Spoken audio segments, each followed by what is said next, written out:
আজকের আলোচনার বিষয়বস্তু হলো রাসূল কি কোনো ব্যক্তির নাম নাকি উপাধি? রাসূল কি কোনো সুনির্দিষ্ট ব্যক্তি?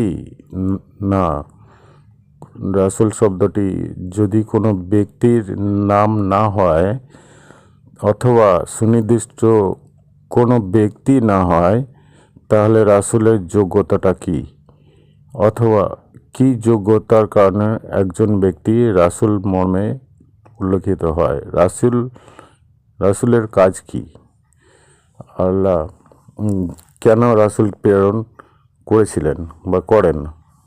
রাসূল প্রেরণের যেটা উদ্দেশ্য, আর রাসূলকে যারা অবমাননা করে, এই রাসূল অবমাননার কারণে, প্রকৃত রাসূলের অবমাননার যে প্রকৃত কারণটা আমরা উল্লেখ করছি। প্রথমে আমরা শুরুতেই দেখব রাসূল কোনো ব্যক্তির নাম নাকি কোনো ব্যক্তির পদবীগত উপাধি।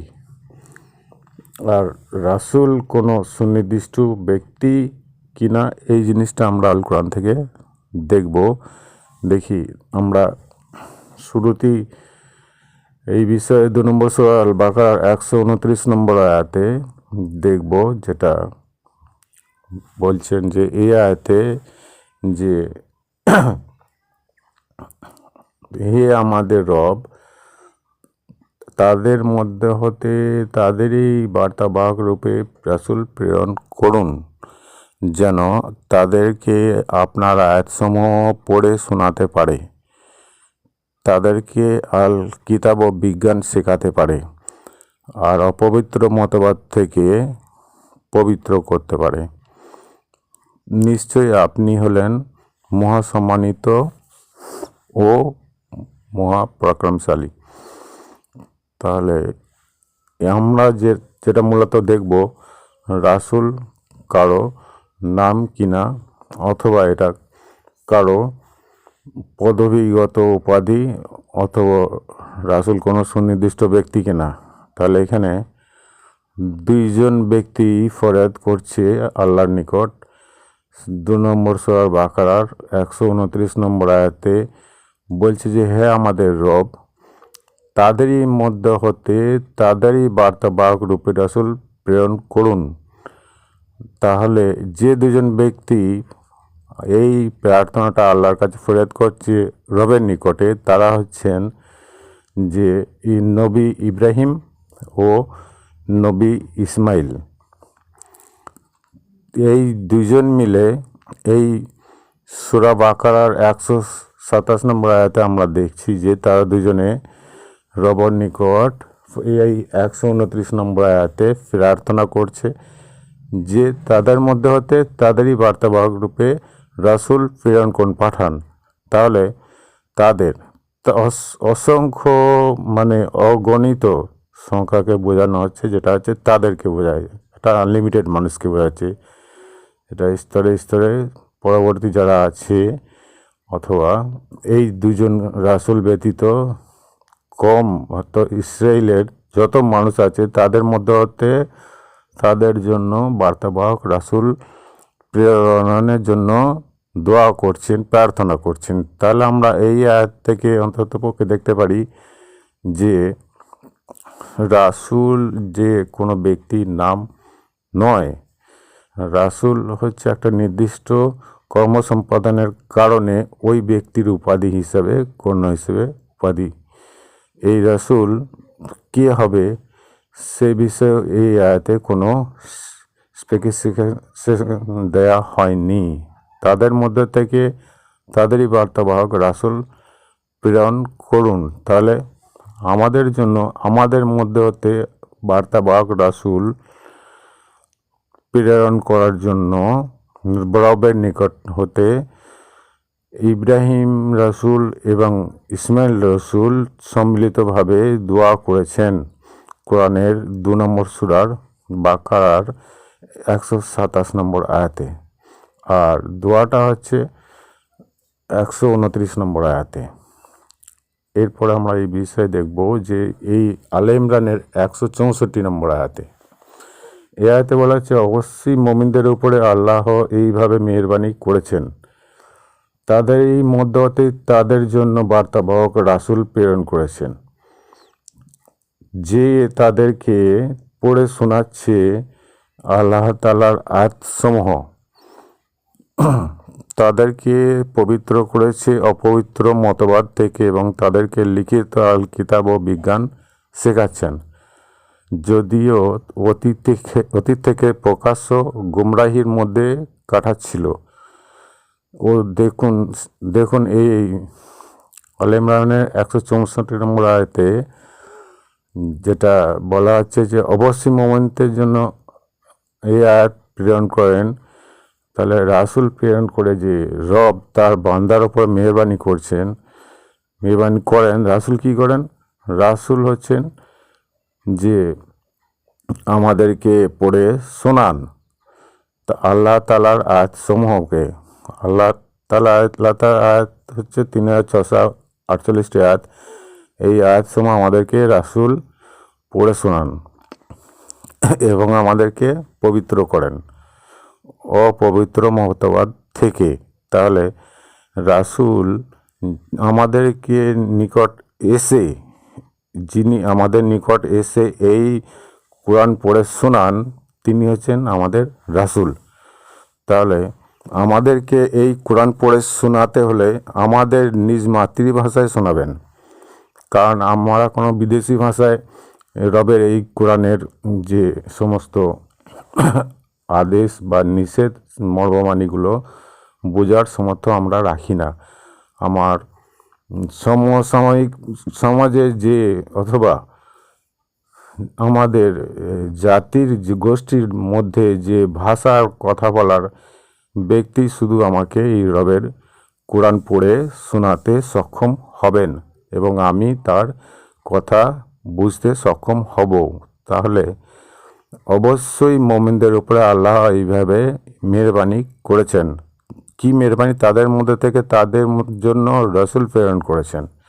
কোনো মৃত ব্যক্তি আমার জন্য বার্তাবাহক রাসূল হওয়ার যোগ্যতা রাখে না।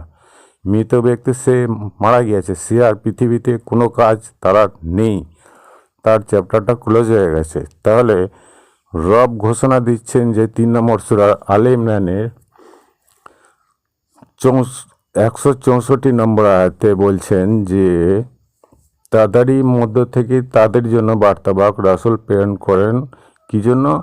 রাসূল তাদেরকে পড়ে শোনায় রবের আয়াতসমূহ, তাদেরকে অপবিত্র করেন, তাদেরকে অপবিত্র মতবাদের চর্চা থেকে পবিত্রতায় আনয়ন করেন, নিয়ে আসেন, তাদেরকে লিখিত আল কিতাব এবং বিজ্ঞান শেখান। এই তারা কারা? যারা অতীতকাল থেকে কিসে আছে? যারা গুমরাহির মধ্যে আছে, বাস্তবতার মধ্যে নেই। আর এই কাজটা সরাসরি আয়াত বর্ণিত 3 নম্বর সূরা 164 নম্বর আয়াতে এখানে বলা হচ্ছে মুমিনদের, আল্লাহ বলছে মুমিনদের জন্য অবশ্যই আল্লাহ এইভাবে মেহেরবানি করেন। এই মুমিনটা কারা? মুমিনদের পরিচয় দেওয়া আছে, যেটা কোরআনের 2 নম্বর সূরার বাকারার 285 নম্বর আয়াতে মুমিনদের ডেফিনেশন দেয়া হয়েছে। সেখানে বলা হয়েছে মুমিন তারা যারা রাসূল যেভাবে রাসূলের রবের উপরে ঈমান এনেছে এবং রাসূলের নাজিলকৃত যে কোরআনের উপরে যেভাবে ঈমান এনেছে, ঠিক সেইভাবেই যারা ঈমান আনে তাদেরকেই বলা হচ্ছে মুমিন। আর রব বলছেন যে মুমিনদের উপরে রব এভাবেই মেহেরবানি করেন, তাদের মধ্যে থেকে তাদের জন্য এক বার্তাবাহক রাসূল প্রেরণ করেন, যে রাসূল তাদের রবের আয়াতসমূহ পড়ে শোনান এবং তাদেরকে অপবিত্র মতবাদ থেকে পবিত্রতায় নিয়ে আসতে সাহায্য করেন। এরপরে আমরা পড়ব 14 নম্বর সূরার ইব্রাহিমের 4 নম্বর আয়াতে। এই আয়াতে বলা হচ্ছে আল্লাহ বলেছেন যে আর আমি বার্তাবাহক হিসেবে রাসূলদের যাকেই প্রেরণ করি সে তার জাতির ভাষায় তাদেরকে বিস্তারিতভাবে বুঝিয়ে দেন। এখন একজন মৃত ব্যক্তি তো আমাদের সঙ্গে কথা বলার কোনো সুযোগ নেই, আমাদের সঙ্গে কারোর সঙ্গে কথা বলার সুযোগ নেই। তাহলে আমাকে যিনি কোরআনের আয়াত এই রবের এই বার্তা পড়ে শোনাবেন তিনি হচ্ছেন আমাদের মাঝেই থাকবেন। উনি আমাদের সমাজে একজন জীবিত ব্যক্তি হিসেবে উপস্থিত থাকবেন। সেটা হচ্ছে এই কোরআনেই বলা হচ্ছে তিনি আমাদের নিজের ভাষা হতে হবে। অবশ্যই তিনি আমাদের নিজের ভাষায় হতে হবে। প্রত্যেক জাতিগোষ্ঠীর নিজস্ব ভাষা রয়েছে। প্রত্যেক জাতিগোষ্ঠীর নিজস্ব জাতিগোষ্ঠীর ভাষার মধ্যে থেকে রব তাদের নিকট হতে একজন বার্তাবাহক হিসেবে রসুল প্রেরণ করেন। এটা হচ্ছে রবের সিস্টেম। আর সেই সিস্টেমগুলো এই যে কোরআনে যেটা বর্ণিত আছে, যেটা আমাদের কেউই বলার সুযোগ দেয় না এবং সেটা সুযোগও দেয়। আমাদেরকে অপবিত্র মতবাদ শিক্ষা দিয়ে রবের এই কোরআনের অধ্যয়ন থেকে আমাদেরকে দূরে সরিয়ে দিয়েছে। তার ফলশ্রুতিতে আমরা রাসূল বলতে একজন কনস্ট্যান্ট ব্যক্তিকে ধরে নিয়েছি, যে ব্যক্তি আবার মারা গিয়েছে 1400 বছর আগে, যে মৃত ব্যক্তি, সে কীভাবে আমাদেরকে আমাদের নিজের ভাষায় কোরআন শিক্ষা দিতে পারে বা পড়ে শোনাতে পারে, অপবিত্রতা থেকে পবিত্রতায় আমাদেরকে নিয়ে আসতে পারবে। এই সুযোগ তো একজন মৃত ব্যক্তি কোনো অবস্থাতেই থাকতে পারে না। তাহলে আমরা দেখছি যে রাসূল কোনো ব্যক্তির নাম নয় না, রাসূল কোনো সুনির্দিষ্ট ব্যক্তি নয়, রাসূল কোনো ব্যক্তির পদবিগত যে কোনো একটা ব্যক্তি পদবিগত উপাধি। যখন তিনি আমাকে আমার নিজের ভাষায় রবের এই কোরআনের আয়াতসমূহ খুলে খুলে বর্ণনা করে আমাদের প্রশ্নের জবাব যেটাকে প্রদান করেন, তিনি হচ্ছেন রসুল। এগুলো আমাদের মুখের কথা নেই, এগুলো হচ্ছে 2 নম্বর সূরা বাকারার 129 নম্বর আয়াতে বর্ণিত আছে এবং 3 নম্বর সূরা আলে ইমরানের 63 নম্বর, 14 নম্বর সূরার 4 নম্বর আয়াতেও এই কথাগুলো সুস্পষ্টভাবে বর্ণনা করা আছে। 14 নম্বর সূরার ইব্রাহিমের 4 নম্বর আয়াতে আল্লাহ বলছেন যে আমি বার্তাবাহক হিসেবে যাকেই প্রেরণ করি সে তার জাতির ভাষায় তাদেরকে বিস্তারিতভাবে বুঝিয়ে দেন। তারপরে সে যে পথভ্রষ্ট থাকতে চায় আল্লাহ তাকে পথভ্রষ্ট রাখেন, আর যে কুলসী মনে সহজ সরল পথের হিদায়াত নিয়ে চলতে চায় সে পারে। আর যে আল্লাহ হচ্ছেন মহাসম্মানিত, মহাবৈজ্ঞানিক, মহাপ্রজ্ঞাময়। এখানে তো একটা বিষয় হচ্ছে যে এই 14 নম্বর সূরা ইব্রাহিমের 4 নম্বর আয়াত থেকে আমরা দেখতে পারি যে আল্লাহ স্পষ্ট বলেছেন যাকে আল্লাহ প্রেরণ করেন তাহলে যাকে প্রেরণ করে কোনো নির্দিষ্ট ব্যক্তি নয়, অনির্দিষ্ট ব্যক্তি। কিভাবে? যিনি জাতির নিজের মাতৃভাষায় এই কোরআন নিজে অধ্যয়ন করেছেন এবং যিনি এই কোরআন বুঝিয়ে দিতে সক্ষম তিনাকেই মেন্স করা হয়েছে। এইগুলি আল্লাহ বলে লিখে থাকেন। তার কোনো নাম উল্লেখ করা হয়নি এবং তার কোনো সুনির্দিষ্টতা উল্লেখ করা হয়নি, কারণ রাসূল কোনো সুনির্দিষ্ট ব্যক্তি নয় এবং রাসূল কারোর নাম নয়। এই রাসূল হচ্ছে যে তার একটি যোগ্যতার কারণে উপাধি মাত্র। এই উপাধিগুলো হলো তার কমকে কী করেন, রবের বার্তা তার নিজের ভাষায় বুঝিয়ে দেন। এরপর 27 নম্বর সূরার নামলের 92 নম্বর আয়াতটা আমরা দেখব, যে আয়াতে রাসূলের বিষয়ে রব কি বলেছেন। সেখানে বলা হচ্ছে আর কথা হলো এই কোরআন আমি পড়তে থাকব, এরপরে যে কেউ সহজ সরল সত্য পথে আসতে চাইবে সে তো নিজের জন্যই সত্য পথে বেছে নেবে, আর যদি কেউ গুমরাহ হয় তাহলে তুমি বলে দাও আমি একজন সতর্ককারী মাত্র। তাহলে মৃত ব্যক্তি তো আমাদের কাছে বলতে পারবে না তিনি যে আমার জন্য সতর্ককারী, আর মৃত ব্যক্তি কোনো দিনও আমাদেরকে রবের কোরআনের বার্তা পড়ে শোনাতে পারবে না, এবং তিনি যে এই কোরআন পড়েছেন তাও আমরা দেখিনি। এটা 27 নম্বর সূরা নামলের 92 নম্বর আয়াতে। এই আয়াতে স্পষ্ট তো ভাষাটাই হচ্ছে যেটা রাসূল ঘোষণা দিচ্ছেন যে আমি এই কোরআন পড়তে থাকবো। রাসূল কী করেন? এই কোরআন পড়তে থাকেন। যারা কোরআন পড়েন না, কোরআন থেকে বয়ান করেন না, কোরআনের বিপরীত মানব রচিত গ্রন্থগুলোকে যারা বয়ান করেন তারা কোনোদিনই বার্তাবাহক হতে পারবেন না। তাদের অনুসরণ করা যাবে না। রব আমাদের নিকট রাসূল প্রেরণ করেন।